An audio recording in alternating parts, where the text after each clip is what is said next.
če nas kaj ogroža, je to ravno članstvo v NATO paktu. Zdaj vidimo dejansko posledico, kaj se lahko zgodi. Ta skrb ministra Tonina, se pravi, da lahko pride do spopada, da lahko pride do neke eskalacije razmer, lahko to vplete tudi Slovenijo v te razmere. In kot je povedal minister Tonin, Slovenija kot članica NATO pakta bo z bokserji, če jih bodo kupili, pošiljala naše vojake na tuja bojišča. In tega si seveda ne želimo. Tako da nakupovanje takšnega nesmiselnega železja, ki v osnovi ni uporabno za obrambo domovine, tako kot je to opredeljeno v ustavi, ni smiselno iz nekega načelnega razloga. Drugi razlog. Živimo v času po 2 letih covidne krize, ki je močno načela ne samo zdravstveni sistem, ampak tudi socialni sistem, ki je načela izobraževalni sistem, ki je praktično načela vse javne sisteme.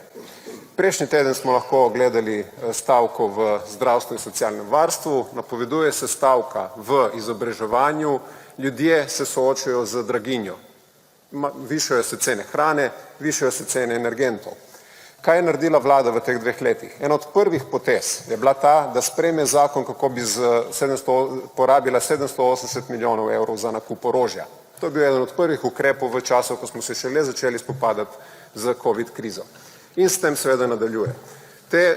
To, čemu smo priča danes, se pravi vprašanju, ali bomo kupili nekaj 50 oklepnikov 8x8 za cirka 400 milijonov evrov in ta cena se viša in draža, je nekaj, kar je popolnoma absurdno in skregano z osnovno nalogo, ki bi jo morala opravljati država. Se pravi, ne prek vseh vprašanj skrbeti v prvi vrsti za oborožitvene kapacitete države, ampak utemeljevati nalogo države v njeni socialni in javni funkciji. Se pravi, v tem času bi morali skrbeti za socialno državo, za javno zdravstvo, za javno šolstvo in predvsem za državljanke in državljane.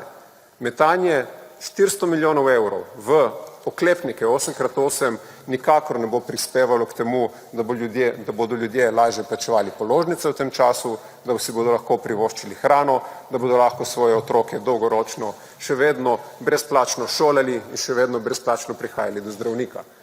In to me pripelje do tretjega argumenta, zakaj tega sklepa, ki ga predlaga vlada, ne smemo podpreti.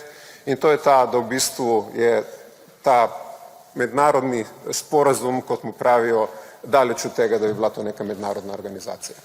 Gre za konzorcij držav, ki so se skupaj združile v neko formacijo, ki bo kupovala točno en model oklepnega vozila. Če je to mednarodna organizacija, ki bi jo lahko primerjali z, ne vem, Združenimi narodi, Evropsko unijo ali pa, če želite, tudi NATO paktom, je to totalen absurd. Se pravi, ne gre za nek mednarodni sporazum, s katerim bi se Slovenija povezovala v neko resno mednarodno organizacijo, ampak gre v bistvu za nek konzorcij držav, ki bodo kupovale te oklepnike. Tako da to utemeljevanje na tem, da je pač referendum nedopusten, zaradi tega, ker gre za mednarodno pogodbo, je iz trte izvit. Govori pa o tem, na kakšen način deluje vlada. Vlada se pač boji ljudi, to smo videli že večkrat v teh 2 letih, in vlade, ki se bojijo svojega lastnega ljudstva, so slabe vlade. Tako da v Levici zagovarjamo, da bi o tako pomembnih zadevah, kot je zapraviti skoraj pol milijarde evrov denarja za nesmiselne nakupe orožja, morali odločati ljudje in jim bi to priložnost tudi dali, zato bomo glasovali proti temu sklepu, da se referendum prepove.